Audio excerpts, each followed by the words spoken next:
আজ আমি তোমাদের সামনে নিয়ে এসেছি দারুণ একটা রেসিপি, আনারসের চাটনি। খুবই সাধারণ উপকরণে বানানো হলেও স্বাদে ভীষণ অসাধারণ।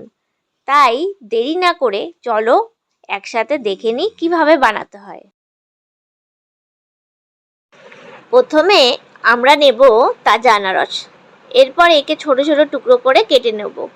এখন কড়াইতে সামান্য তেল গরম করে তাতে মশলা ফোড়ন দেব। ধীরে ধীরে আনারসের টুকরোগুলো দিয়ে দেবো। এরপর আমি দিয়ে দিলাম 2 কাপ জল। সাথে সাথেই আনারসের টুকরোগুলো ঝলমল করে উঠল আর রান্নাঘর ভরে গেল এক অপূর্ব গন্ধে। এবার আস্তে আস্তে নাড়তে থাকবো যাতে মশলা আর আনারস মিশে একেবারে চাটনির মতো ঘন ও সুস্বাদু হয়ে ওঠে।